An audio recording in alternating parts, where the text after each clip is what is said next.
Alors, prendre position sur la problématique éolienne nécessite d'être parfaitement transparent. Alors, je vais me présenter. Je suis un retraité, un heureux retraité. Je suis issu d'une famille paysanne. J'ai passé toute ma carrière dans l'industrie, dans un groupe pétrolier international. Et maintenant, alors que je pensais pouvoir me consacrer à ce que j'aime beaucoup, la randonnée, eh bien, je suis amené à me bagarrer, je dois bien employer le terme, pour éviter que des éoliennes s'implantent dans des endroits où je pense qu'elles n'ont pas lieu d'être. Je suis aussi le président d'une association qui s'appelle l'Association de préservation des paysages exceptionnels du Mézin. Je ne sais pas si vous connaissez le Mézin, mais ça a des rapports avec le Cézallier. Ce sont un peu les mêmes types de paysages que nous avons. Et là, je fais mienne d'ailleurs ce qu'avait déclaré le directeur en Auvergne, à Clermont, de la DIREN, qui avait dit que pour lui, les éoliennes étaient des éléments hors échelle qui, justement par leur grandeur, détruisaient le caractère emblématique de ces paysages-là. Donc je suis amené à me bagarrer pour ça, mais en précisant bien que le but de notre association n'est pas du tout d'être anti-éolien, il n'y a pas de dogmatisme chez nous. La devise de notre association est d'ailleurs « l'éolien peut être, mais pas n'importe où ». Bon, je vais dans ce qui va suivre ne parler que des problèmes énergétiques, car je ne l'ai pas dit, mais j'ai passé toute ma vie dans l'énergie. À la fin de ma carrière, j'ai fait partie du Conseil supérieur de l'électricité et du gaz, qui était un organisme de concertation devant lequel le gouvernement présentait ses projets et décrets pour avis. Je dois pouvoir me définir, je pense, comme un expert dans une certaine partie de cette vaste branche qu'est l'énergie. Je voudrais au début vous parler des difficultés que l'on rencontre dans la lutte contre l'éolien industriel. Il est en effet très difficile de s'afficher comme un opposant à l'éolien industriel. On le dit, de 80 à 90% des Français sont favorables à l'éolien, qu'ils ne connaissent d'ailleurs pas. Moi, j'ai deux explications à cela. La première, elle est due au message qu'ont fait passer les médias. Jusqu'à ces derniers temps, mais je reconnais que c'est en train de changer, les médias n'ont fait que répéter ce que disait le lobby éolien. Très souvent, ce n'était que du copier-coller. Un exemple dans la presse locale qui doit dater de 18 mois. Il était indiqué que les éoliennes éviteraient que l'on ait des lignes électriques. Ce n'est quand même pas très compliqué de comprendre que quand il n'y a pas de vent, les Français veulent bien avoir de l'électricité et qu'il faut bien que les lignes électriques soient là, celles qui sont construites sont là pour être utilisées. Le problème, il est inverse, c'est que sitôt qu'on a une capacité éolienne importante, on a besoin de créer de nouvelles lignes pour envoyer l'électricité vers les endroits de consommation. Donc en réalité, l'éolien, sitôt qu'on en implante suffisamment, va conduire à augmenter les lignes de transport éolien. Ça, c'est la première raison. Une deuxième raison que j'ai découverte parce que je discute beaucoup avec les gens pour tenter de les convaincre. Eh bien, je crois qu'elle est celle-ci. C'est que pour nos compatriotes, depuis 30 ans au moins, on leur dit « Attention, les ressources énergétiques ne sont pas inépuisables, vous aurez à changer votre style de vie, vous aurez à moins consommer. » Moi, j'y crois profondément à ça. Et bien des gens, quand ils ont entendu ce que le lobby éolien disait concernant l'éolien, ils ont dit « Mais ça y est, avec les éoliennes, le problème est résolu, on n'a pas besoin de changer notre style de vie. » Alors quand je leur en parle, eh bien, ils sont très souvent agressifs et je crois que si cette hypothèse est exacte, nous allons déjà dans le mur et avec l'éolien, nous irons plus vite encore. Nous avons raison de nous bagarrer parce que dans les pays où l'éolien est fortement implanté, je pense à l'Allemagne, je pense au Danemark, eh bien dans ces pays-là, l'opposition à l'éolien est devenue majoritaire. Alors en France, n'attendons pas que nous soyons tous opposés à l'éolien pour quand même avoir une position un peu plus réaliste. Je dois rappeler quand même quelques caractéristiques qu'il est indispensable de connaître si on veut comprendre un peu mieux la problématique éolienne. La première, c'est que l'éolien produit de l'électricité par intermittence. C'est quand même très ennuyeux parce que les Français, eux, veulent consommer de l'électricité quand ils en ont besoin. Le deuxième point, c'est qu'on ne sait pas, à l'échelle industrielle, stocker l'énergie. On n'a pas fait des progrès dans les batteries pour pouvoir stocker l'énergie, ce qui fait qu'il n'y a actuellement que les barrages, grands ou petits, qui soient capables de stocker de l'énergie. Et le troisième point qu'il faut citer, c'est que nous sommes en France. En France, il y a des centrales nucléaires qui produisent de l'ordre de 75% de notre production d'électricité sous forme nucléaire. Et elle se caractérise par deux paramètres, entre beaucoup d'autres.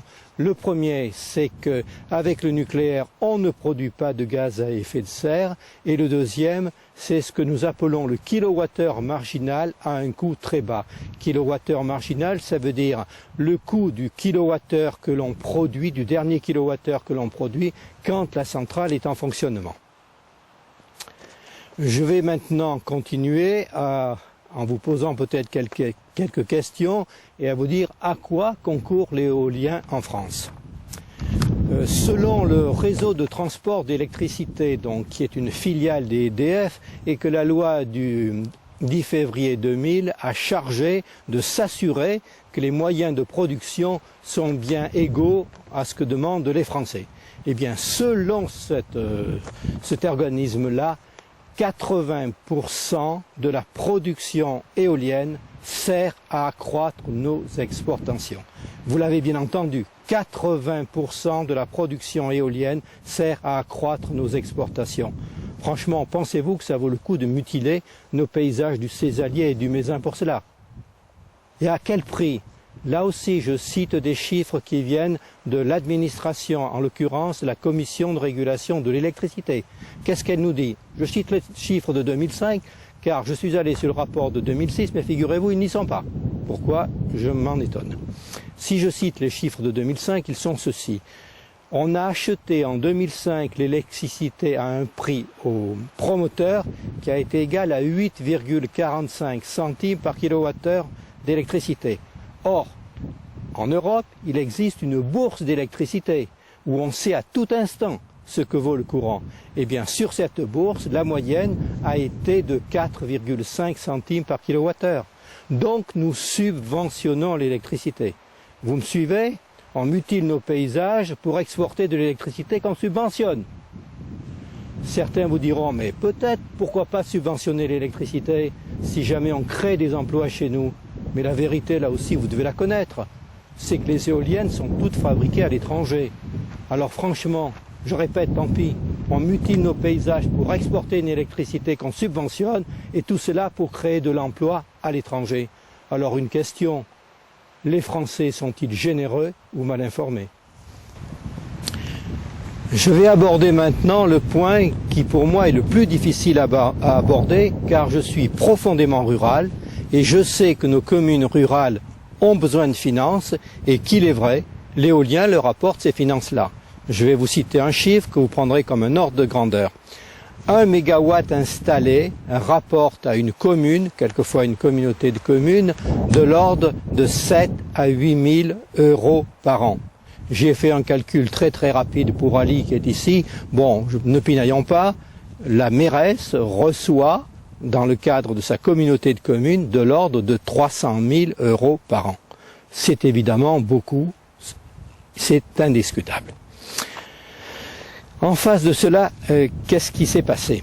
Eh bien, c'est à cause de ces chiffres si importants que les promoteurs sont allés voir des maires ruraux et leur ont dit, dans le cadre de l'ancienne loi, ils leur ont dit, écoutez, on va implanter des éoliennes. Ils ont choisi évidemment les endroits où ils avaient le plus de vent. Ils ont choisi ces endroits-là et évidemment le maire a accepté, le préfet a accepté et nous avons des parcs éoliens dans des endroits où ils ne devraient pas être. Je cite toujours le cas du Mézin où on s'est bagarré avec succès contre un parc de ce type, mais typiquement c'était le maire et son conseil municipal qui ont décidé ça sans que la population soit informée ou quasiment informée. À l'époque, cela était permis. Dieu merci, cela ne l'est plus. Grâce à la loi qui a été votée le 13 juillet 2005, maintenant, les éoliennes devront être à l'intérieur de ce que nous appelons une zone de développement de l'éolien qui aura été proposée par les maires ou les communautés de communes et que le préfet devra avoir accepté. Et dans la loi, il est clairement indiqué que la protection, la préservation des paysages, des monuments historiques et des sites remarquables devrait être respectée. Pour nous, c'est une avancée quand même considérable. Nous fondons des espoirs là-dessus, mais nous n'en sommes pas sûrs parce que qu'est-ce que fera un préfet lorsque des maires viendront en groupe lui dire « Monsieur le préfet, nous avons besoin d'une zone éolienne dans notre endroit ». Bon, l'expérience le montrera. Je n'ai pas pour le moment d'exemple dans la Haute-Loire, mais sur ce plan, bon, nous sommes raisonnablement satisfaits. Ce que je voudrais vous dire, et c'est ça que je trouve, j'emploie le terme scandaleux, pardonnez-moi, mais cet argent que les communautés, que nos communes attendent de temps, il faut savoir qu'en application de dispositions fiscales tout à fait réglementaires, il faut savoir que c'est l'État qui en paye 80%. Vous entendez encore le chiffre 80%. Et donc c'est l'État qui aide les promoteurs dont le taux de rentabilité, nous dit la Commission de régulation de l'électricité, dans nos régions, est de l'ordre de 10 fois la rentabilité du livret A. Est-ce que vous comprenez quand même que des gens comme moi, on ait de la peine à accepter ça? Alors l'État peut aider ces sociétés-là et il ne peut pas aider nos petites communes rurales qui ont besoin d'argent. Je vais maintenant aborder la question, est-ce que l'éolien répond aux obligations que notre pays a par ailleurs? Il est vrai qu'une directive européenne qui doit dater de 2005 a demandé à ce que les pays s'engagent à titre indicatif pour produire de l'électricité renouvelable. Et nous avons un objectif, car c'est bien le terme qui s'impose, un objectif de produire 21% d'électricité renouvelable par rapport à notre consommation. Alors il se trouve que cet objectif étant fixé, étant accepté par tout le monde, on n'entend parler que de l'éolien. Or, il ne s'agit pas que d'éolien. Ce sont les énergies renouvelables. On peut parler de solaire, on peut parler de géothermie. Si vous installez du géothermique et que ça vous évite de consommer de l'électricité pour chauffer votre maison, vous répondez bien à ça. Eh bien, on ne comprend pas. On ne parle que de l'éolien pour satisfaire cet objectif de la France, alors qu'il y a beaucoup d'autres possibilités de produire de l'énergie. Et disons-le franchement, on l'a dit tout à l'heure, l'éolien ne rapporte pas beaucoup d'emplois dans notre région, alors que si vous faites de la géothermie, si vous faites du bois énergie, si vous faites de la biomasse, ça créera des emplois. Alors pourquoi ça? Pourquoi seulement l'éolien? J'en viens maintenant à la dernière partie de mon petit exposé. Et bien sûr, quand on critique quelque chose, et ça a été mon cas, on doit quand même ne pas en rester là et faire des propositions. Alors, nos propositions, quelles sont-elles? Nous demandons que soit d'abord favorisé, je l'ai un petit peu dit, ce que nous appelons les énergies renouvelables douces, celles qui n'ont pas d'influence importante sur l'environnement. Les plus importantes, c'est évidemment la biomasse, c'est évidemment la géothermie, c'est évidemment le solaire. Donc on demande que celles-ci soient prioritaires, plutôt que l'éolien, bien sûr, et même peut-être l'hydraulique. Vous savez que l'hydraulique a un avantage considérable, en ce sens qu'il permet de stocker de l'eau, donc de stocker de l'énergie, et à ce titre, il participe aussi à la modulation de l'électricité. Mais l'hydraulique a aussi des inconvénients sérieux sur le plan de l'environnement. Donc notre proposition, favorisons les énergies douces. Alors vous me direz, elles sont aussi aidées, c'est la vérité. Mais elles sont beaucoup moins aidées que ne l'est l'éolien. Et notre proposition, elle est très simple. Nos représentants au Grenelle de l'environnement n'en ont pas parlé, pourtant certains avaient bien envie de le dire probablement, mais ils ne l'ont pas dit. On dit simplement ceci, que toute action que nous menons aussi bien chez nous quand nous isolons nos bâtiments, que lorsque nous investissons, que toute action qui économise des gaz à effet de serre, qui diminue le rejet des gaz à effet de serre, bénéficie d'une aide qui soit la même pour toutes ces actions-là et qui soit rapportée à la tonne de gaz évité. Je vous assure que si cette règle était mise en application, eh bien, nos maisons deviendraient isolées, sans aucun doute, et nous aurions sûrement beaucoup plus de travail chez nous. Mais bien sûr, si nous prenons la valeur qui est attribuée à l'éolien, eh bien ça fera des sommes très importantes qu'il est probable que le budget de la nation ne pourra pas se payer. Voilà, merci. Eh bien, merci. Moi, je voulais votre avis sur quelque chose qui, je pense, doit vous intéresser aussi. Vous avez beaucoup insisté sur l'éolien industriel. C'est très juste. Quel est oui. votre avis sur l'éolien que moi je dirais individuel, c'est-à-dire du petit éolien? Du petit éolien domestique. Écoutez, je vous remercie de cette question. J'en ai pas parlé parce qu'on ne parle que de l'éolien industriel et le petit éolien domestique, on en parle guère. Je crois que vous êtes passé à Langeac et vous avez dû voir qu'il y a une toute petite éolienne là qui produit un petit peu d'électricité. Vous ne l'avez pas vu, mais c'est pas très important. Alors, nous, on dit, les éoliennes massacrent le paysage par leur hauteur. Et il y a une règle du pouce qu'on dit très souvent. C'est chaque fois que vous augmentez de 10 mètres la hauteur d'une éolienne, vous doublez la surface de laquelle vous la voyez. Donc, nous qui nous plaignons de l'atteinte au paysage, on est tout à fait en faveur de ce que nous appelons, nous, le petit éolien. Je dirais même, c'est pas vrai de tout le monde, mais les petites éoliennes industrielles de la première génération, celles qu'on voit, on en a une chez nous, dans l'Ardèche, à Saint-Clément, elles font 40 mètres de fût et 25 mètres de pale, 65 mètres.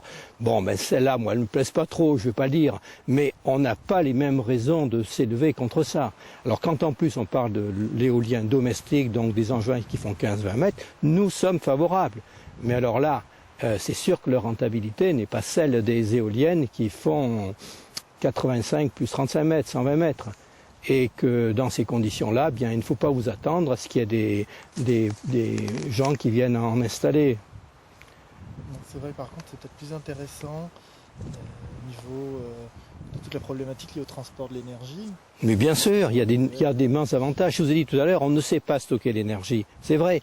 Mais si vous avez une petite éolienne qui est installée chez un privé, à mon sens, franchement, ça ne peut pas être un privé pur dans votre appartement. Non. Mais prenons l'exemple d'un agriculteur. Vous savez que maintenant, ils ont beaucoup d'appareils, etc., qui consomment de l'électricité et tout. Mais chez eux, on pourrait installer ces petites éoliennes-là. Et on pourrait mettre une batterie qui, lorsqu'on produit de l'électricité un petit peu trop, elle la stocke et on la reconsomme après. Bon, mais ça, on n'en parle pas. Merci. Une dernière question. À votre avis, la nuisance principale est-elle la nuisance esthétique ou au contraire les problèmes de nuisance sonore sur les gens qui sont à proximité directe des éoliennes? Écoutez, là, il y a deux réponses. Si je suis la personne qui est à proximité des éoliennes et je peux vous donner l'adresse d'une personne qui est à 400 mètres des éoliennes, j'ai vu cette femme presque aux larmes lorsqu'elle m'a expliqué qu'il y avait des moments où elle ne pouvait pas rester sur sa terrasse. Elle m'a dit c'est très variable. Je ne sais pas pourquoi, quelquefois le vent est assez fort, il n'y a pas trop de bruit, quelquefois il est beaucoup moins fort, il y a beaucoup de bruit. Elle m'a dit ça. Elle m'a dit aussi, il arrive à certains moments où l'ombre des pales de l'éolienne balaye le volume de ma salle à manger. Je suis obligé de m'enfermer chez moi. Alors quand on est cette personne-là, eh bien il est évident qu'on est contre l'éolienne par ces inconvénients-là. Si maintenant, vous me posez la question à moi, qui n'est pas d'éolienne à proximité, comme bien de nos dirigeants là-bas installés à Paris, bon, moi je dis franchement, c'est pour des raisons esthétiques que je suis contre les éoliennes. Bon, les éoliennes d'Ali existent. Bon, c'est pas hideux, non, ce serait faux de dire ça. Mais moi, ce que j'aimerais, c'est que, puisqu'on a utilisé une surface telle pour mettre, sauf erreur, 26 éoliennes, si vous partez au Danemark, si vous allez en Allemagne, dans une même surface, vous en mettriez 3 fois plus. Alors, quitte à mutiler un paysage, même si le terme est trop fort, mais qu'on mette 3 fois plus d'éoliennes ici et qu'on arrête d'en mettre ailleurs. Non, mais il est clair que quand vous êtes concerné par un projet qui passe à côté de chez vous, vous ne restez pas indifférent. Moi, on me l'a dit ça aussi, je lui ai dit, mais monsieur, si je m'intéresse aux Mézins, c'est parce que je suis à proximité. Le jour où les Parisiens voudront mettre une éolienne, place de la Concorde, et rendre l'obélisque aux Égyptiens, eh bien, je serai pour. Ils verront ce que c'est qu'une éolienne et ils éviteront d'en mettre autant chez nous.